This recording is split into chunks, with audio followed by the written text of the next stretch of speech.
Uma alegria enorme a gente receber a Beta aqui na Embratur. Seja muito bem-vindo.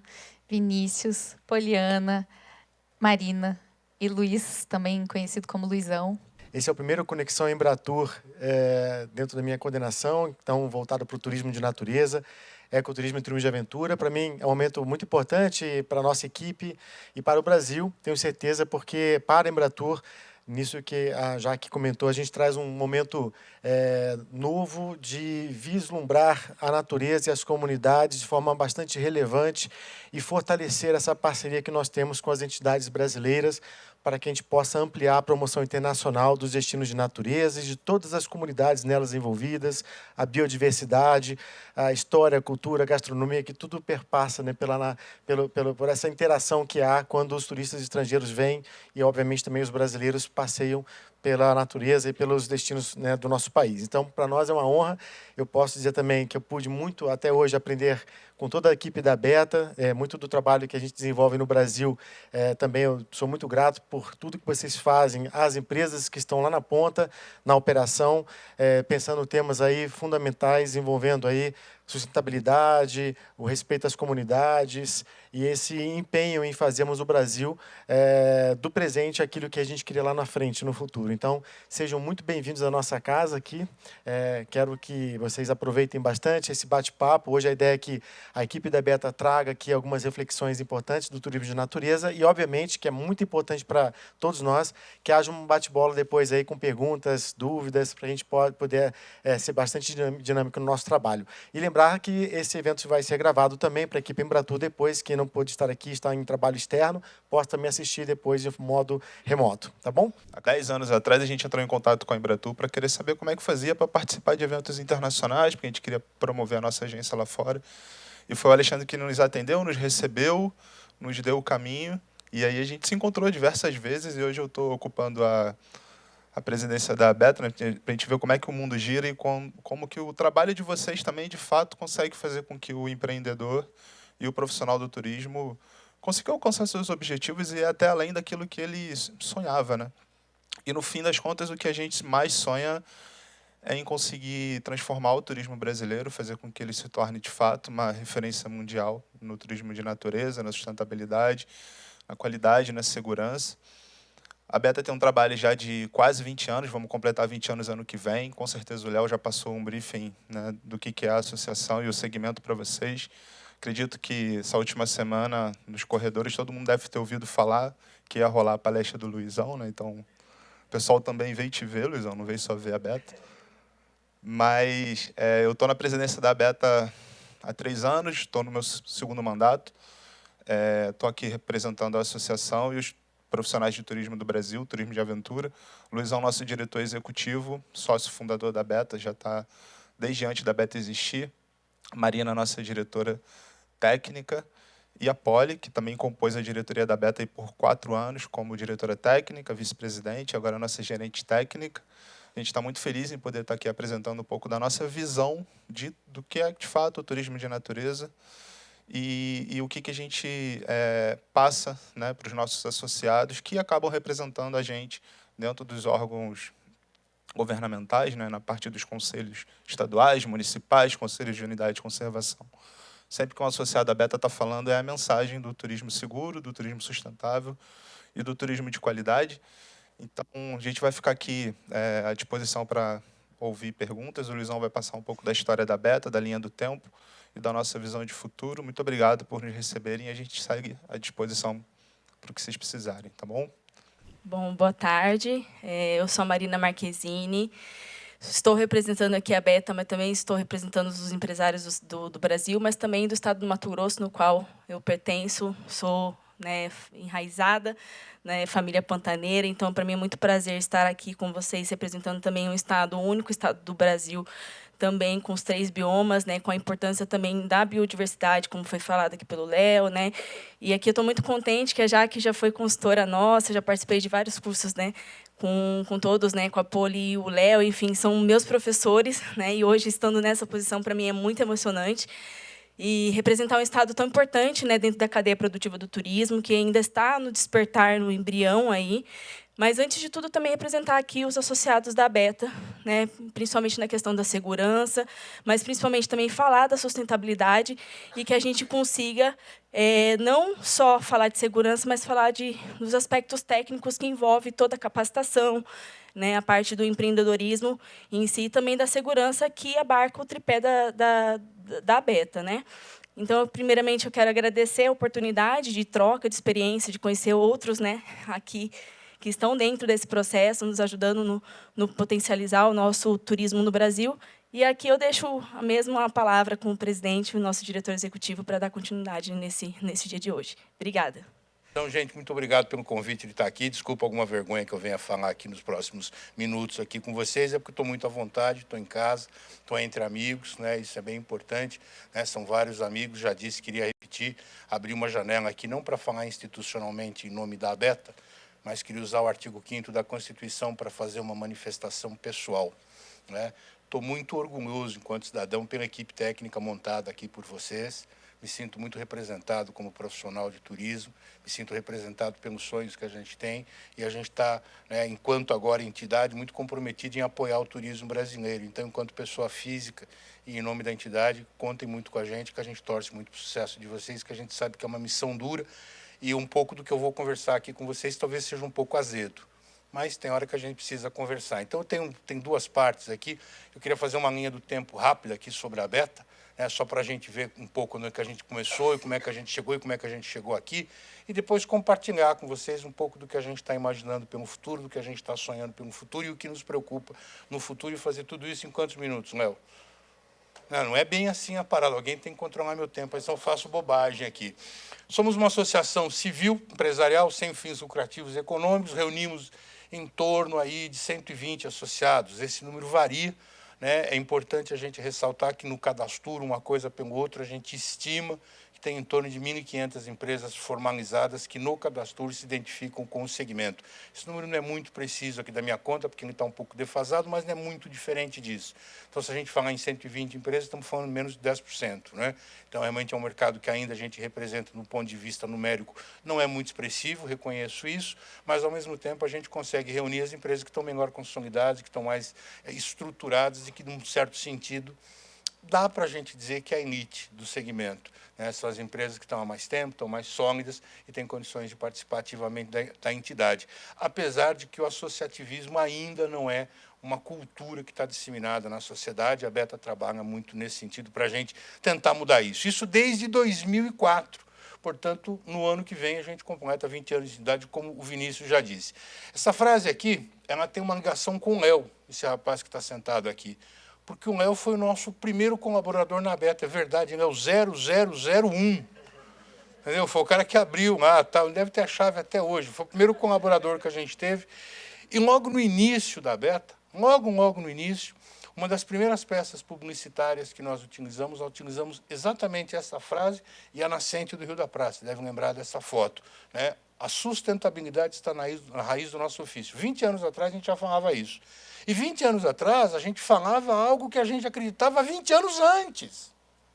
A galera que mexe com isso faz 40 anos que acredita nisso, de gente que nasceu acreditando nisso. Então, sustentabilidade, para nós, já é mais do que passado. A gente está em regeneração.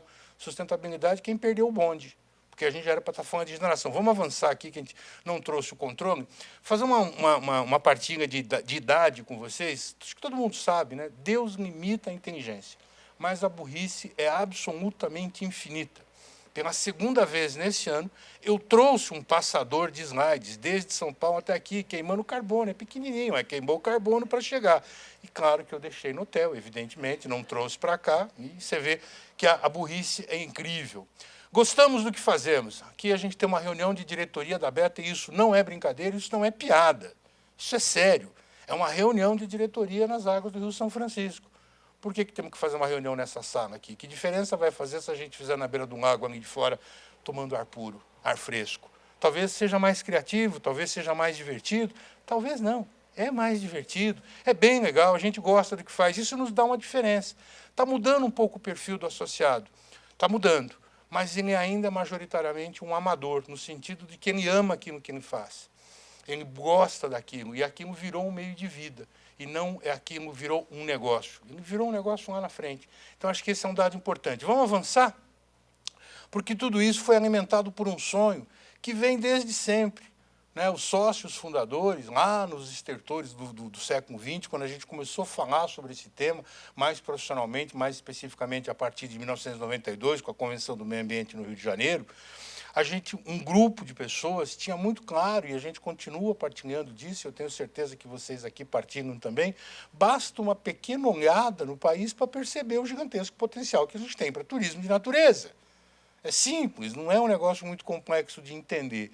E a gente acredita que se a gente fizer tudo direitinho, a gente tem condições de ser aquilo que o país me parece, né, fadado a ser uma potência verde, né, num contexto do século XXI e além, mas principalmente o papel que o turismo de natureza pode desempenhar nessa transformação que a gente precisa fazer no mundo hoje.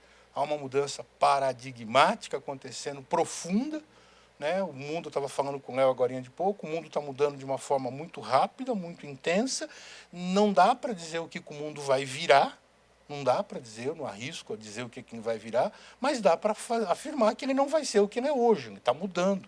E aí eu acredito que o turismo de natureza tem um papel aqui que pode ser relevante. Ele não é a solução dos problemas, ele pode ser, inclusive, parte grave do problema. Conversava com o professor Salvo sobre isso num certo sentido, mas eu acho que a gente precisa desenvolver inteligência, precisamos pensar juntos e encontrar formas para que o turismo possa cumprir um papel transformador na sociedade, que é o que a gente acredita.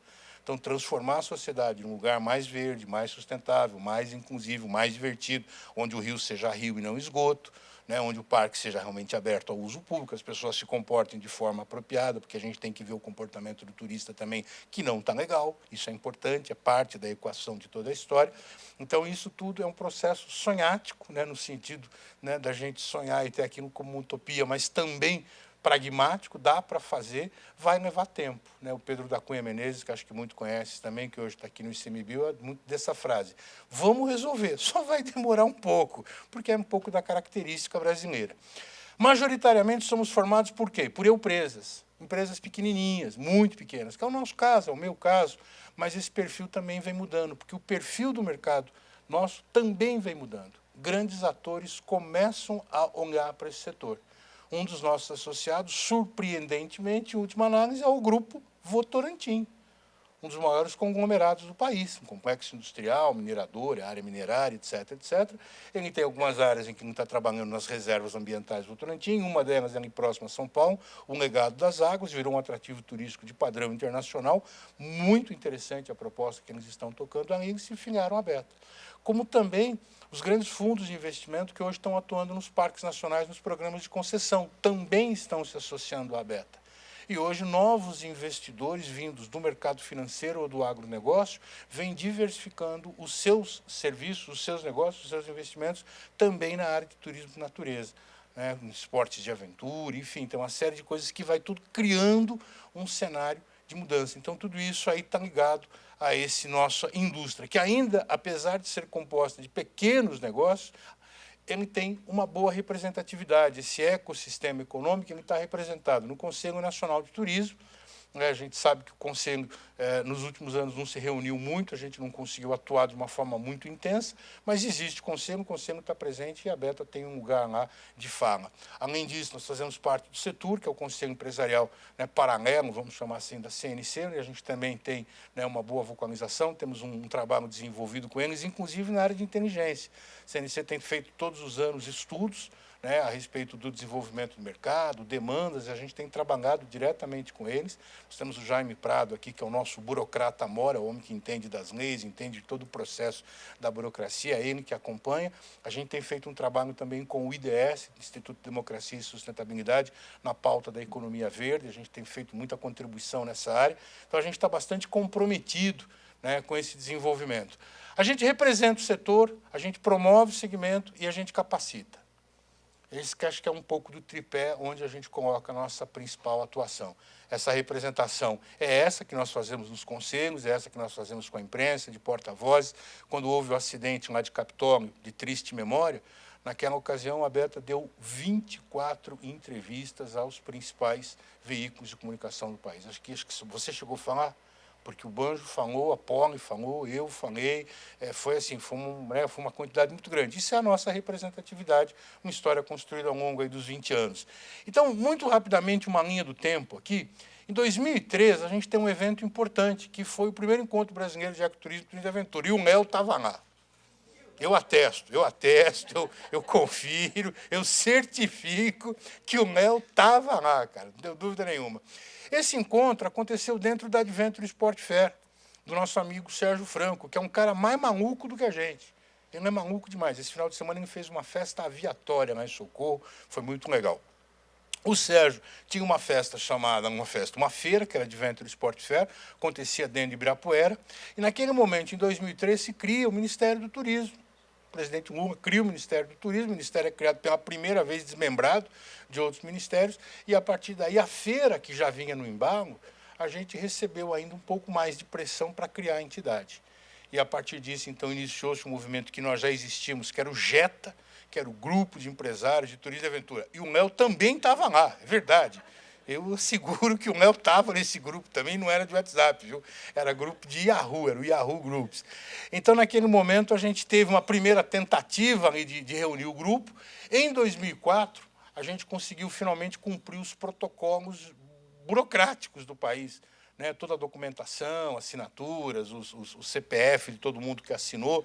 Então, no dia 4 de agosto, a gente conseguiu formalizar a entidade, a data do nosso aniversário, e o ano que vem, portanto, a gente completa 20 anos.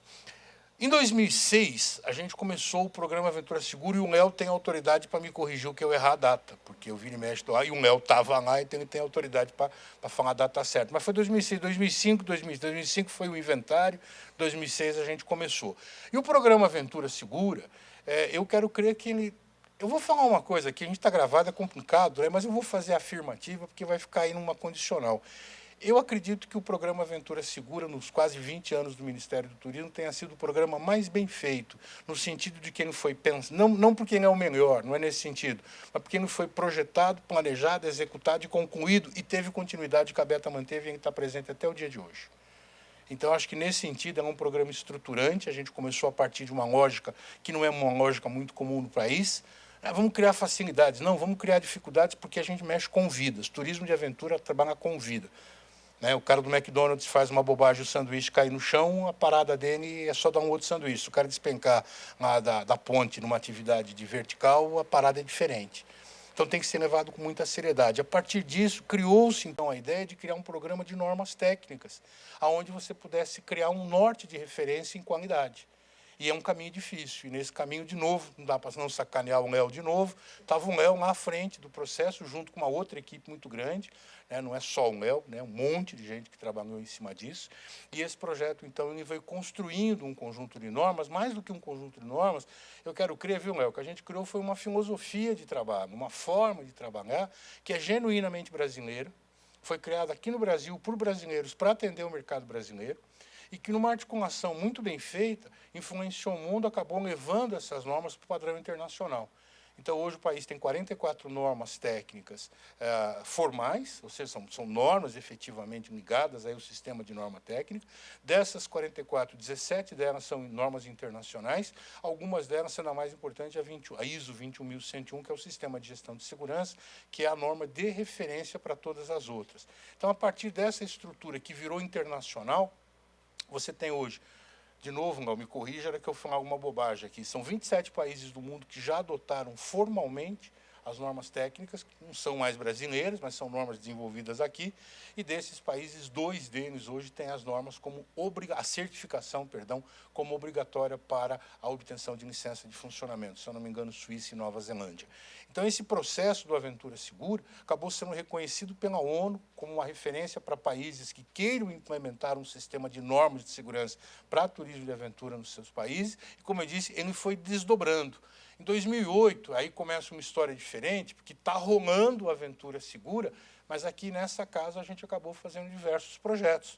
né? 2 deles aqui começou em 2008, que foi o PPCN e o PPCI, que eram programas de promoção e comercialização, um voltado para o mercado doméstico, né? A Embratur ainda fazia isso na época, e o outro voltado para o mercado internacional. O programa de referência em ecoturismo em Santarém foi um projeto também piloto, foi um projeto que não deu exatamente o resultado que a gente tinha expectativa que desse, mas foi um projeto muito interessante, até como aprendizado de capacitação. Em 2010, a gente foi executor do programa Bem Receber Copa. Infelizmente, foi um programa que acabou gerando aí uma série de problemas, mas aconteceu, né? E em 2011, a gente também propôs um programa, que era um programa que naquele momento ele pareceu, olhando hoje, viu, Só? Foi um programa que foi lançado muito cedo, mas era um programa para trabalhar o desenvolvimento de parques, do turismo, no entorno do parque, entendendo algo que hoje para nós é muito claro, já falando sobre a questão dos parques, né? A gente entende que os parques são indutores, é isso? É assim que a gente vê o parque. O parque tem uma série de restrição ambiental, então aqui ele não vai servindo meio como uma cereja de bolo, como um indutor, efetivamente. A gente acredita que no entorno dele existe hoje toda uma comunidade, que é o que o Léo dizia aqui, toda uma população que pode muito bem se aproveitar desse movimento turístico, desde que minimamente capacitado, que tenha acesso a microcrédito. Depois eu vou falar um pouquinho sobre isso. Mas o fato é que nos entornos de parque, a gente acredita que você tem aí grandes hubs, ou potenciais hubs.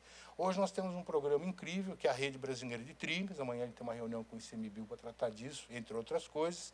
E nesse programa você está conectando as unidades de conservação por caminhos autopropelidos, seja bicicleta, seja remando, já existe trilha de remo, seja cavalgando, seja caminhando. E a gente sabe, e a gente acredita que isso é uma tendência que vai se manter por muito tempo, essas modalidades, vamos chamar de baixo consumo de carbono, autopropelido, tendem a crescer.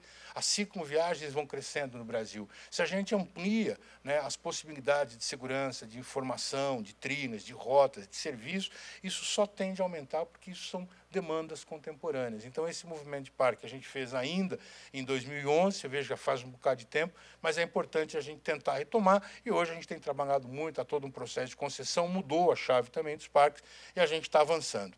Em 2018, a gente começou a botar as manguinhas para fora. A gente entendeu que o país é muito grande, a gente teve no nosso empuxo inicial um apoio governamental importantíssimo, né? A gente decolou, foi com políticas públicas voltadas ao desenvolvimento do setor, mas como tudo aquilo que é público é inconstante, né? E aí a gente estava decolando lá com o 737, lá com uma J4, despejando potência quando cortaram o combustível. E agora, gente? Ficamos sem combustível, foi bem complicado a parada, e a partir daí a entidade passou a se renovar, passou a se reinventar, e a partir disso a gente começou a abrir diálogos com os governos dos estados e criamos uma ferramenta que hoje, no meu entendimento, na área de capacitação, é a ferramenta mais relevante que a gente tem, que é o Abeta Conecta. É um evento de 4 dias, que a gente leva uma galera bem diversificada, esses que estão aqui com a gente, nós 4 fazemos parte, mas nós somos um grupo de 10 pessoas de diferentes estados do país, com diferentes vivências profissionais, todos especialistas naquilo que vai falar durante esses 4 dias. E a gente fala a linguagem das pessoas, e numa linguagem muito coloquial, muito quase no limite do deboche. Nós somos a única entidade que o presidente vai numa reunião oficial de camiseta cavada e sandália havaiana. E a gente acha absolutamente normal isso, na medida que o que interessa é o que intelectualmente está sendo discutido. Então, nesses eventos, a gente fala a linguagem do operador de turismo de aventura, do turismo de base comunitária, da sustentabilidade, e isso acaba conectando 2 coisas interessantes. O mercado com a gente, porque as pessoas se conectam com os diferentes personas que estão ali no nosso evento, mas principalmente a gente resolve um problema que pouca gente se dá conta.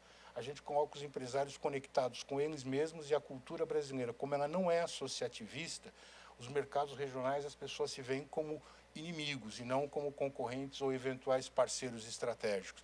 Então a gente tem um vídeo, isso a gente tem gravado, um sujeito numa determinada cidade aqui, que eu vou poupar, e ele comenta, porque ele gostou do Abeta Conecta, porque ele teve a oportunidade de conhecer tanta gente ali da cidade que ele não conhecia.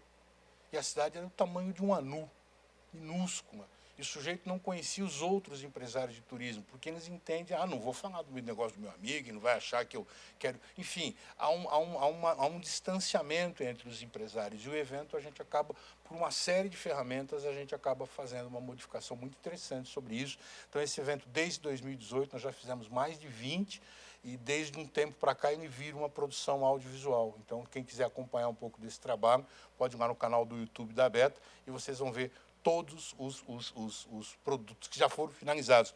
Tem ainda 2, né, do Mato Grosso, que ainda não foi finalizado. Estamos finalizando ele, mas a gente tem... Dá uma força com essa garrafinha aqui para mim, por favor. Tá vendo? A falta que faz o microfone da Madonna, cara. Obrigado. Então, esse evento, para nós, tem sido muito revolucionário e colocado a gente em contato com o interiorzão do Brasil. De agosto de 2021 a agosto de 2022, eu, Poliana, Banjo, Marina, fizemos uma série de viagens que a minha, que acompanhou toda a etapa, elas foram por 17 estados brasileiros e 30 mil quilômetros por terra, queimando etanol. Usamos aí 3 pernas aéreas só, o resto foi tudo por carro. Tudo baseado aqui no Conec e em outras experiências. A partir de 2020, em 2020 foi o ano da pandemia. No ano da pandemia, a gente conseguiu fazer um dos nossos summits mais interessantes, porque não foi o nosso summit mais rentável.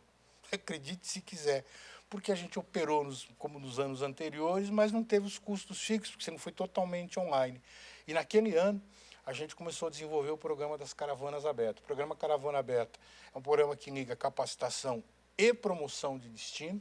A nossa ideia é, a cada um desses lugares que a gente leva o Beta Connect, então a gente leva uma equipe de produção de audiovisual e a gente então conduz lá gravações onde a gente registra a ação em si, mas também registra os atrativos turísticos do território. O último lançado foi da cidade de São Paulo, onde nós fizemos o Beta Connect Parelheiros e agora, muito em breve, vamos lançar o que já está editado, mas está esperando um webinar para ser solto, que é o do Parque Nacional dos Campos Gerais do Paraná, onde a gente também fez em Ponta Grossa um evento como esse. Então, um evento muito consolidado, que isso aqui é um livro.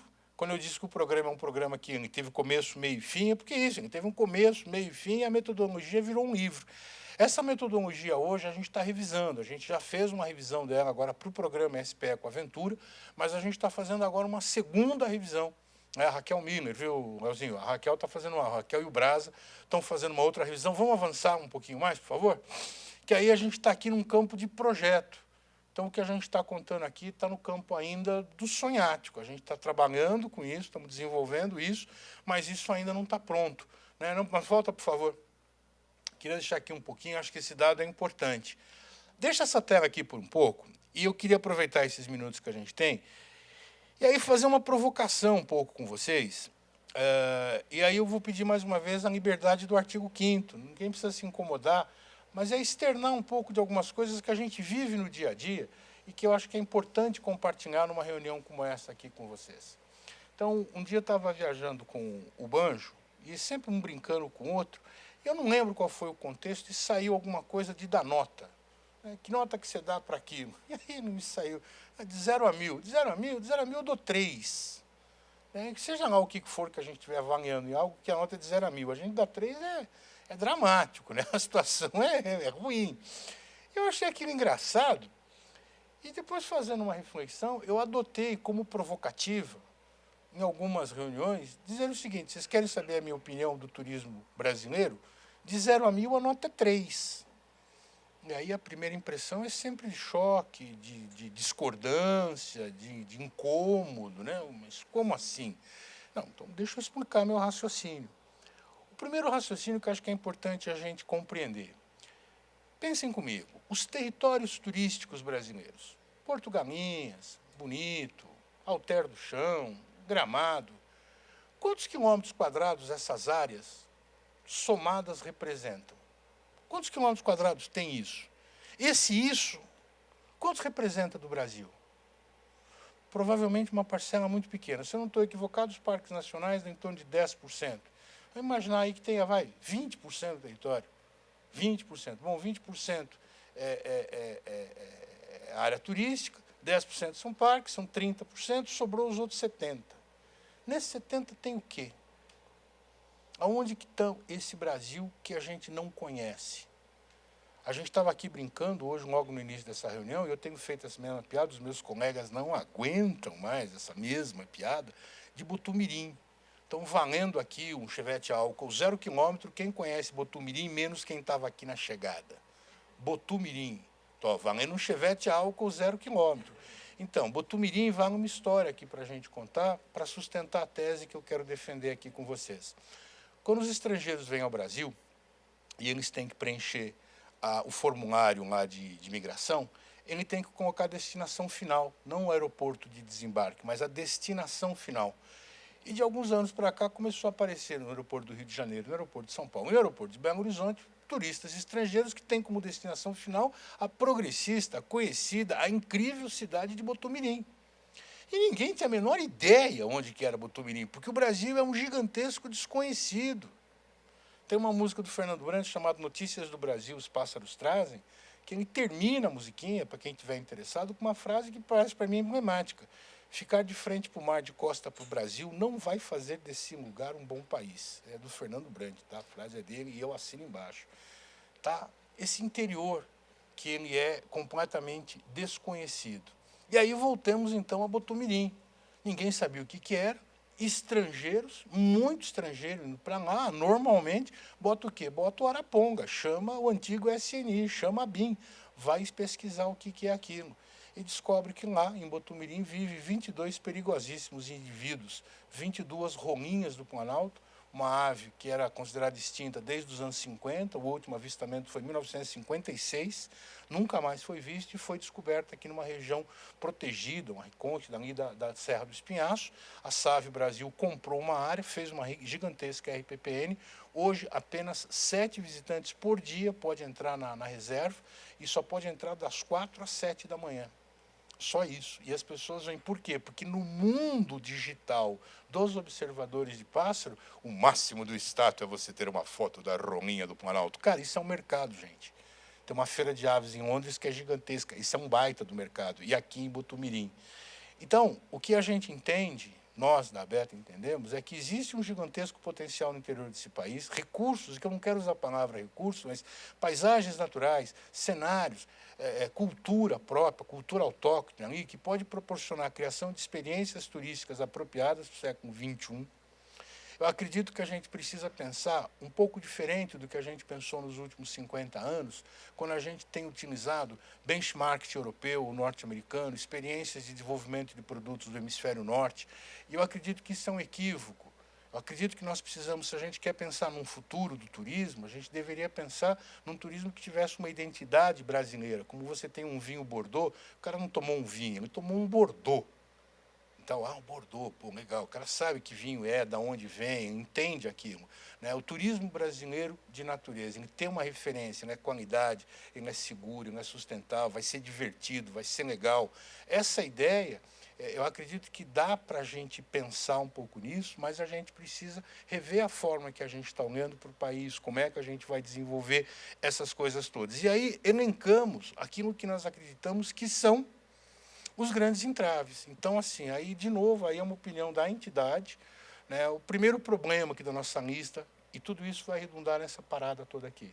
Primeiro, a informalidade. A informalidade hoje é um problemaço. Enquanto a gente não resolver a questão dessa informalidade, a gente vai continuar patinando, porque as pessoas que trabalham sérios, que trabalham respeitando a lei, que cumprem todos os requisitos legais, simplesmente não conseguem concorrer com essa ilegalidade, que não recolhe impostos, que não faz de qualquer jeito, porque simplesmente não existe. E isso é um problema profundamente recorrente nesses interiorzão. Ah, em Bonito não tem? Não, Bonito não tem, é verdade. Gramado também não tem. Mas você vai para o resto desse país, e esse resto é ruim de usar a expressão resto, mas é um gigantesco espaço territorial em que a coisa está meio largada. Então, essa questão da informalidade, ela precisa ser dado combate. Não basta só ser formal. Porque o formal, sim, o formal é para entrar no jogo.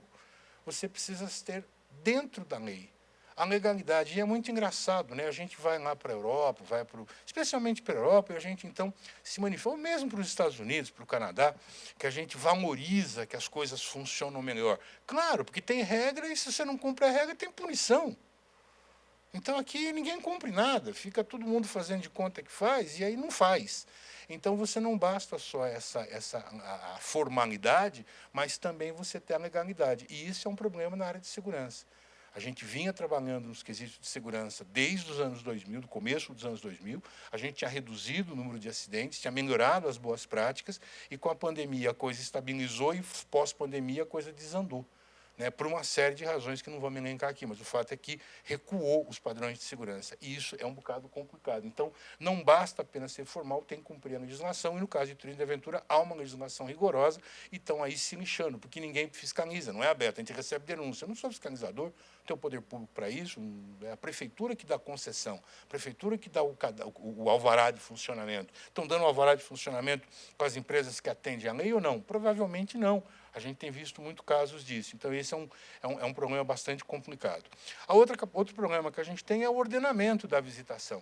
Se a gente quer realmente fazer um turismo de qualidade, precisa se começar a organizar, ordenar e controlar o fluxo de pessoas, porque senão vira de novo uma bagunça e a gente passa a ter muitos problemas. Hoje a gente tem acompanhado, por conta dessa capilaridade que a Beta tem, né, no país inteiro, em pequenos lugares, a informação ela flui dentro da nossa rede. Então, a gente acaba tendo problemas hoje muito recorrentes em cidades que têm lá uma determinada cachoeira, que antes da pandemia, num final de semana, 20, 30 malucos iam lá para se divertir na cachoeira, e hoje está indo 400, 500, 600, e estão deixando uma quantidade descomunal de lixo, estão querendo fazer os tais das selfies, né, e estão se acidentando por cachaça, etc. Ou seja, virou um problema para a prefeitura. Então, o turismo também ele tem essa característica. Se a gente não tomar esse tipo de cuidado, a coisa vai desandar, vai ficar um bocado complicado. Então, a gente entende que, para a entidade cumprir o seu papel, né, e desempenhar suas funções, a gente precisa focar hoje, é o que a gente está imaginando, nessa oferta de ferramentas de capacitação e qualificação para chegar lá na ponta, chegar lá no cara que está no território, que no nosso entendimento é o cara que mais precisa. O país tem uma infraestrutura. A gente rodou, eu e Poliana rodamos aqui pelo interior do Nordeste, ela vai me lembrar desse episódio, a gente vai parar num banheiro, eu falei, cara, você não prefere parar no matinho? Porque a expectativa nossa era encontrar um banheiro tremendamente sujo. E no meio do nada, no meio do sertão, a gente parou no banheiro, o banheiro é mais limpo que o da nossa casa.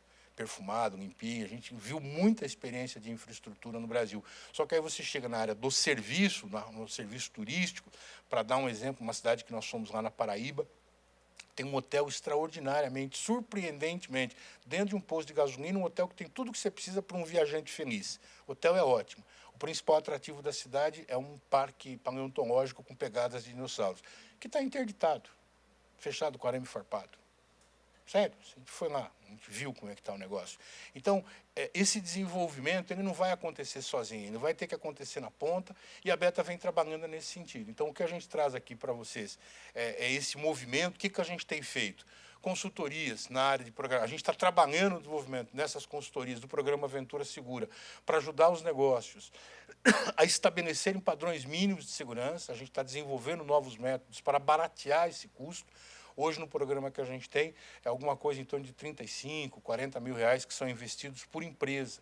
E a gente já se deu conta que a maioria das empresas que operam no setor, elas não estão maduras o suficiente para receberem um atendimento pleno. Então, nós entendemos que dá para fazer uma solução um pouco menos complexa, um pouco mais adequada à realidade do mercado, para ganhar impulso e, numa segunda fase, a gente avançar. Senão, a gente vai patinar muito.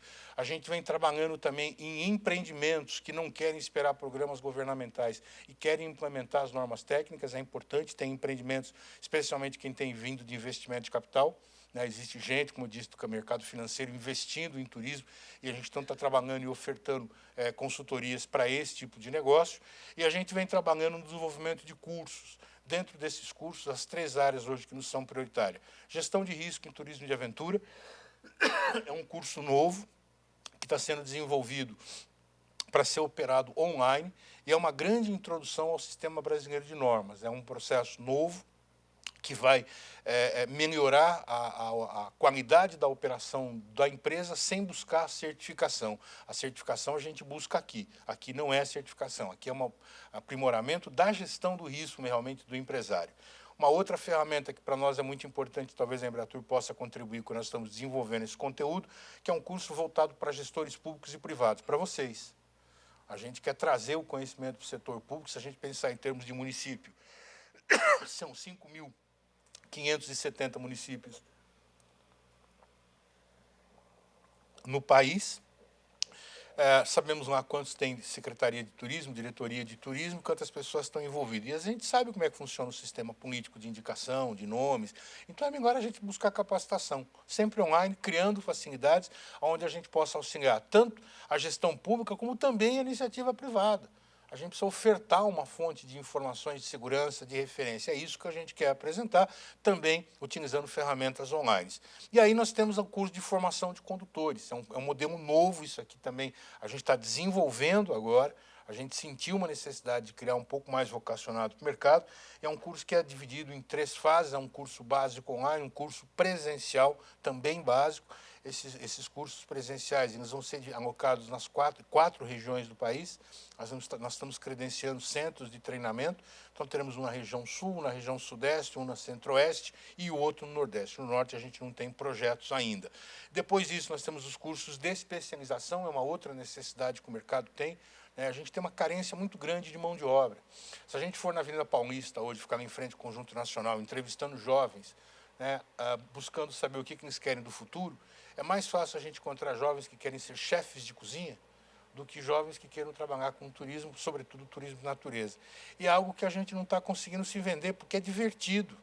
Não é para uma vida toda. Acho que é um trabalho muito para jovens, mas os caras que vão trabalhar com raft, é um negócio itinerante pelo país. A gente não tem essa cultura e a gente tem dificuldade hoje de formação de mão de obra.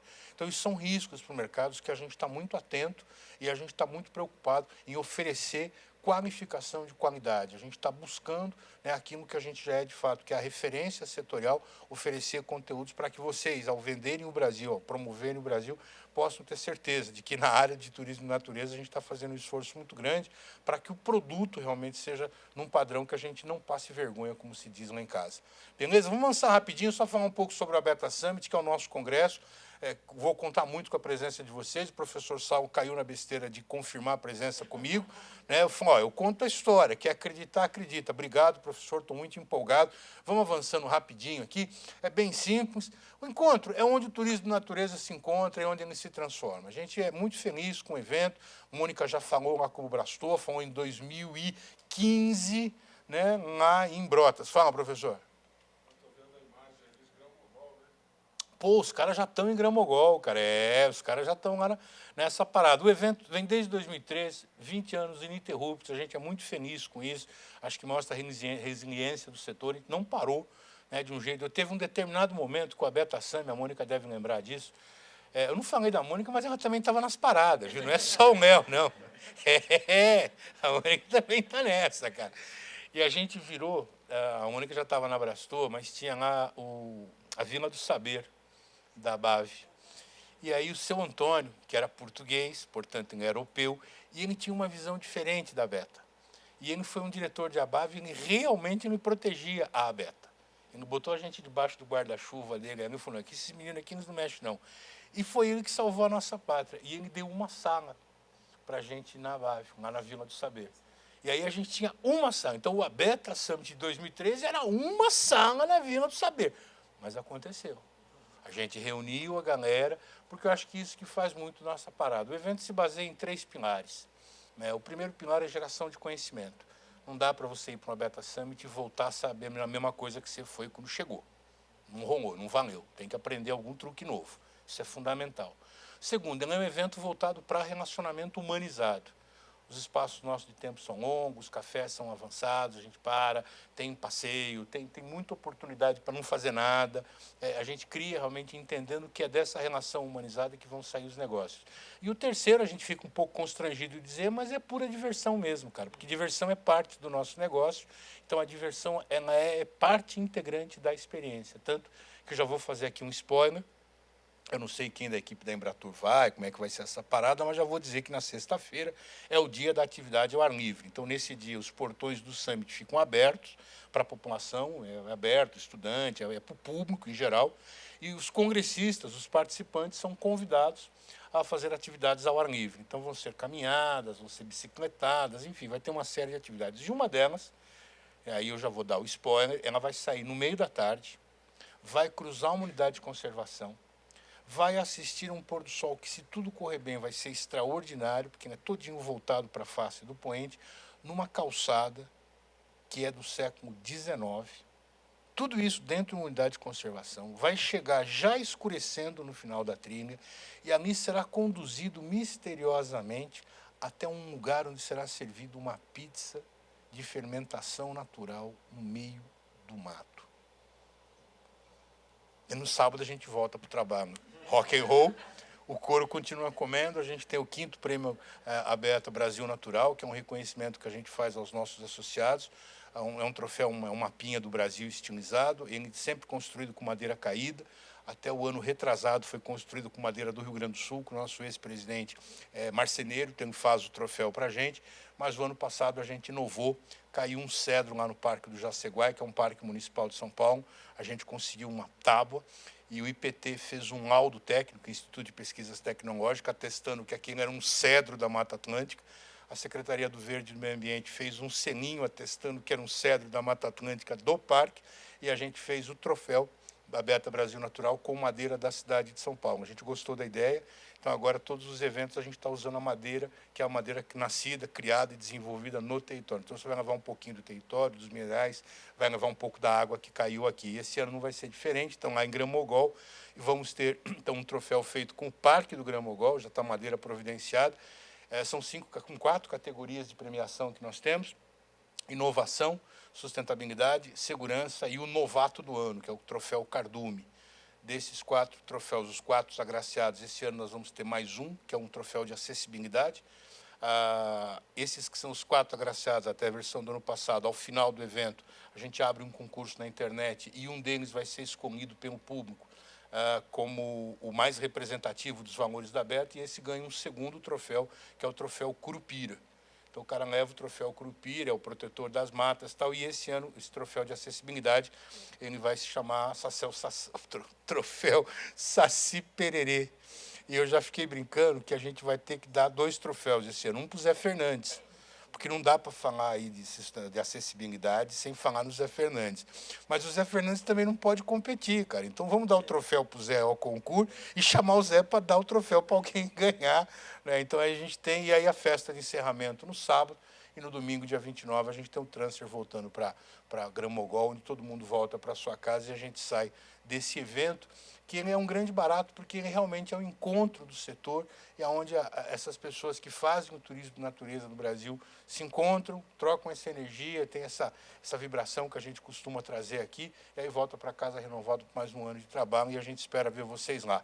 Eu acho que eu já falei mais do que devia, né? Eu fico muito entusiasmado de falar um pouco mais sobre turismo, mas eu quero mesmo ouvir o professor Saulo lá no nosso congresso anual, porque a gente realmente acredita, uma última reflexão, professor, que a gente talvez precise olhar um pouco diferentemente do que nós estamos pensando do turismo. Então, conversei com o Léo sobre isso, pura reflexão. Em 92, quando a gente começou lá os tratados para redução da emissão de carbono, né, de emissão aí de tudo que faz os gases de efeito estufa, o professor lembrou que o nosso compromisso era reduzir até 2030 5%. Falei certo, professor? Até 2012, 5%. Então, a gente já está aí com um déficit gigantesco, ou seja, nada do que os governos se comprometeram foram cumpridos. A gente está vivendo aí a crise climática que já bateu na porta, já está na sala, não é que bateu na porta, ela já está na sala, e talvez a gente tenha que repensar um pouco do turismo brasileiro, na medida em que, alguns dados. O primeiro, os brasileiros viajam pouco pelo Brasil. A gente precisa, de alguma forma, estimular um turismo regional, onde eu estava dizendo sobre Montes Claros, né, que é o portão de entrada para a Beta Santos. Pô, mas Grão-Mogol, como é que chega lá? Cara, de Dubai a Grão-Mogol você faz uma conexão aérea. Falando sério, de Dubai a Grão-Mogol você chega com uma conexão aérea. Você sai de Dubai, pousa em São Paulo, sai de Guarulhos, pousa em Montes Claros. Montes Claros.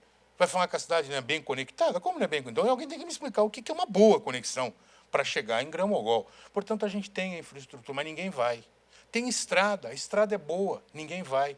No caminho tem um monte de parque, tem um iotim para quem sai de São Paulo, ninguém vai. Então, a gente precisa que os brasileiros descubram o Brasil, redescubram o Brasil, peguem os seus carros, vão com as suas famílias. O avião está caro? Tá, e vai continuar cada vez mais caro. Avião acho que queima um bocado de carbono, professor. Trazer um cara que nem eu, que pesa 100 quilos de São Paulo até aqui a 780 km por hora, deu aí uns 500 nós, cara, queimou muito petróleo. Será que é isso que a gente quer? E aí a gente tem um mercado aqui que tem uma quantidade descomunal de gente com muita grana. O agronegócio está ganhando muita grana, tem muita gente ficando milionária no Brasil. Será que não dá para a gente explorar isso? E vou um pouquinho além. 450 milhões de sul-americanos ao nosso redor. Se a gente pegar só os 10% mais ricos, vamos pegar 45 milhões de sul-americanos que estão aqui em volta da gente. Segundo o Observatório de Turismo do Mato Grosso do Sul, o principal mercado do Mato Grosso do Sul internacional é a Bolívia, seguida de perto pelo Paraguai e pelo Peru. E a gente está olhando mercados distantes que vão queimar toneladas de petróleo para chegar até aqui. Será que a gente não precisa, num horizonte de muito longo prazo, pensar em políticas públicas diferentes? Eu não tenho nenhuma resposta para isso, só estou refletindo um pouco sobre isso. Porque, para nós, do segmento de ecoturismo e turismo de aventura, tem uma verdade incontornável. Todo o nosso comprometimento institucional é com o território brasileiro. A gente não tem como sair daqui. Todo o nosso processo aqui, não tem como fugir disso, é incontornável. Então, a gente precisa pensar nesse longo prazo, pensar nesse turismo, para que a gente possa realizar o nosso sonho de transformar o nosso produto numa referência, mas, mais do que isso, fazer do turismo uma força de transformação da sociedade. É isso que a gente tenta. Não é muito fácil, nunca vai ser fácil e vai demorar para burro. Mas a gente tem que continuar caminhando. É isso que a gente vem fazendo nos últimos 20 anos. Acho que era isso. Obrigado pela oportunidade, Mônica. Obrigado pela oportunidade, Léo. Foi um prazer estar com vocês aqui contando essas mentiras.